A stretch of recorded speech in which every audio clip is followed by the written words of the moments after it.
আসসালামু আলাইকুম। যে কণ্ঠ থামানো যায়নি হজরত বিলাল রাদিয়াল্লাহু আনহু এর গল্প। একজন দাস যার কণ্ঠ থামাতে চেয়েছিল পুরো সমাজ, কিন্তু তিনি শুধু বলেছিলেন আহাদ আহাদ। আজ জানব সেই সাহসিকতার গল্প, যিনি ইসলামের প্রথম মুয়াজ্জিন। জন্ম 580 খ্রিস্টাব্দ, মক্কা। পিতা রাবাহ দাস, মাতা হাম্মাহ আবিসিনিয়ার রাজকন্যা। জাতিগত পরিচয় আফ্রো আরব, কালো বর্ণের কারণে কুরাইশরা তাকে ইবনে সাউদা বলে ব্যঙ্গ করত। ইসলাম গ্রহণ করেন গোপনে। নবী মুহাম্মদ সাল্লাল্লাহু আলাইহি ওয়াসাল্লামের বাণীতে আকৃষ্ট হয়ে মুনিব উমাইয়া ইবনে খালাফ জানতে পেরে নির্মম নির্যাতন শুরু করে।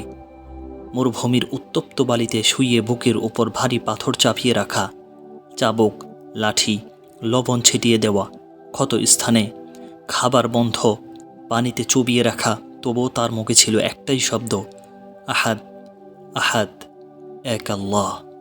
আবু বকর রাদিয়াল্লাহু আনহু তাকে ক্রয় করে মুক্ত করেন। নবীজির ঘনিষ্ঠ সাহাবী হয়ে উঠেন, মদিনায় হিজরত করেন এবং ইসলামের প্রথম মুয়াজ্জিন হিসেবে নবনির্বাচিত হন। তার কণ্ঠে প্রথম আজান কাবাঘরের ছাদে দাঁড়িয়েছিল মুসলিমদের বিজয়। যুদ্ধে অংশ নেন সাহসিকতার সাথে।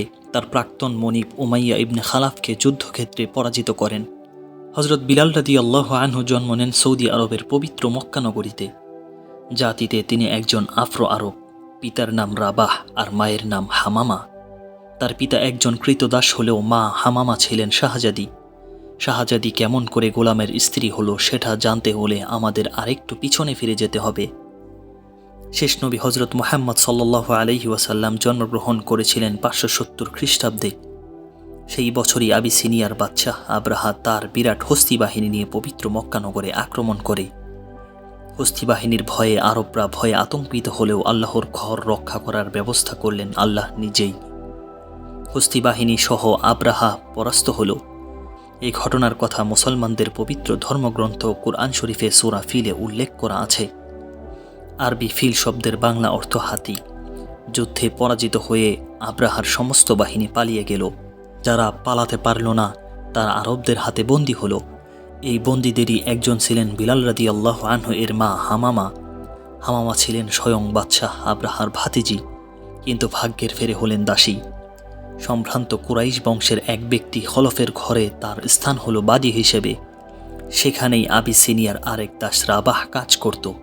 তাদের বিয়ে হয় এবং তাদের ঘরেই জন্ম নেন ইসলামের এক কনিষ্ঠ কাণ্ডারি হজরত বিলাল রাদিয়াল্লাহু আনহু। হজরত বিলাল রাদিয়াল্লাহু আনহু এর চেহারা মোবারকের যে বর্ণনা বিভিন্ন বই পুস্তকে লিপিবদ্ধ রয়েছে তা থেকে জানা যায়, একজন আফ্রো আরব হিসেবে তার গায়ের রং ছিল কালো, দেহের গঠন ছিল লম্বা, মাথার ঘন কালো চুলে তিনি লাল হিজাব ব্যবহার করতেন। বাবা মায়ের স্নেহের ছায়ার শিশু বিলাল রাদিয়াল্লাহু আনহু বড় হচ্ছিলেন। হঠাৎ করেই বিলালকে এতিম করে তার বাবা মা পাড়ি জমান না ফেরার দেশে। এর আগে বিলালকে রেখে যান মুনিব খলফের কাছে। একজন কৃতদাসের ছেলে হিসেবে তাকেও কৃতদাস হতে হলো। বিলাল সেভাবেই চলছিলেন। একদিন মারা গেলেন খলফ। মুনিব হলেন খলফের পুত্র উমাইয়া।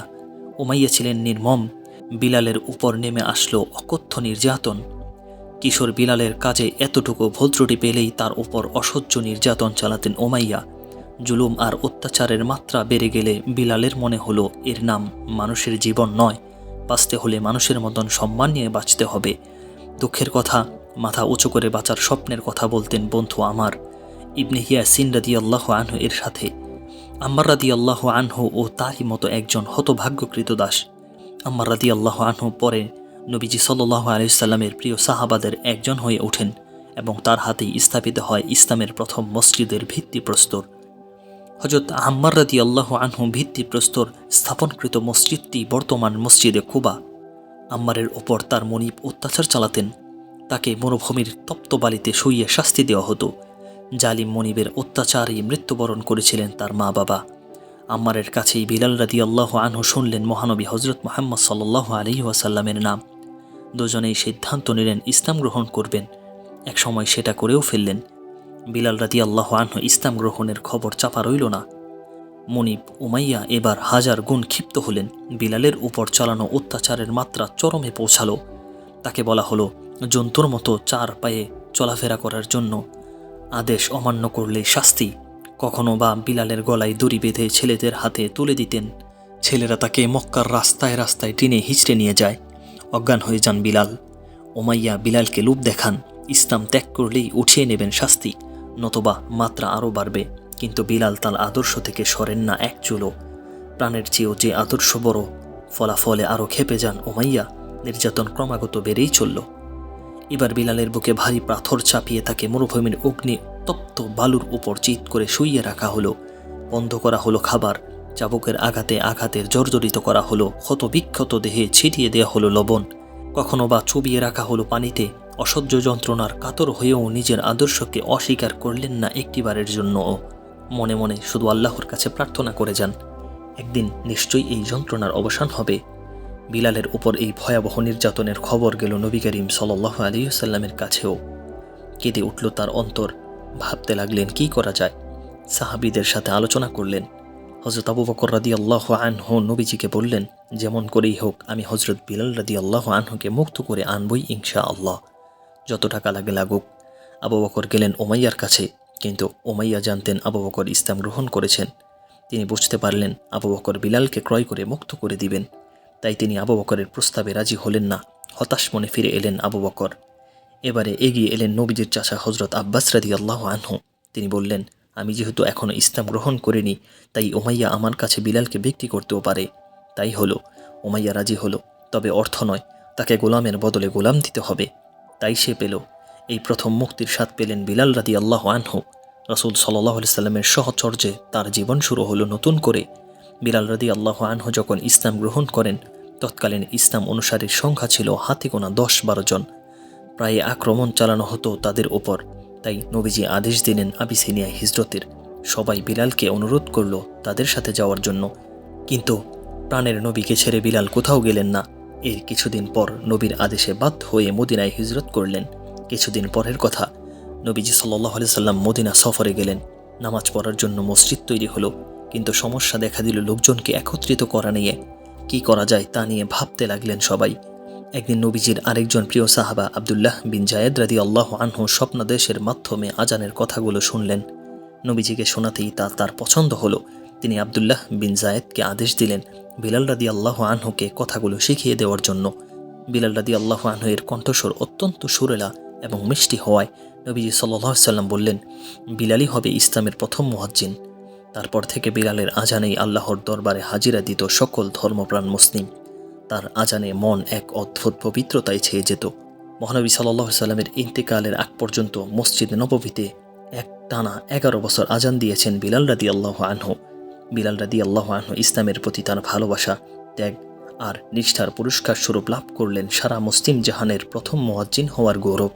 তিনি নবী করিম সাল্লাল্লাহু আলাইহি ওয়াসাল্লামের এবং প্রায় সমস্ত সাহাবীদেরই প্রিয় ভাজন ছিলেন। নবীজিকে তিনি প্রাণের চেয়েও বেশি ভালোবাসতেন। একসময় অসুস্থ হয়ে নবীজি সাল্লাল্লাহু আলাইহি সাল্লাম ইন্তেকাল করলেন। শোকে বিহবল বিলাল রাদিয়াল্লাহু আনহু মদিনা ছেড়ে চলে যেতে চাইলেন, কিন্তু খলিফা আবু বকর রাদিয়াল্লাহু আনহু এর অনুরোধে মদিনায় থেকে গেলেও রাসূল সাল্লাল্লাহু আলাইহি সাল্লামের মৃত্যুর পর যতদিন বেঁচে ছিলেন তার মুখে কোনোদিন হাসি ছিল না। বন্ধ করে দিলেন আজান দেওয়া।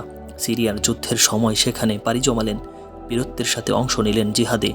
ভাগ্যের এমনই লীলা খেলা যে উমাইয়ার হাতে বিলাল রাদিয়াল্লাহু আনহুকে দিনের পর দিন অকথ্য অত্যাচার সহ্য করতে হয়েছে। সেই উমাইয়ার মৃত্যু হলো বিলাল রাদিয়াল্লাহু আনহু এর হাতেই। লোকে তার সুমধুর কণ্ঠের আজান শুনতে চাইত, কিন্তু তিনি রাজি হতেন না।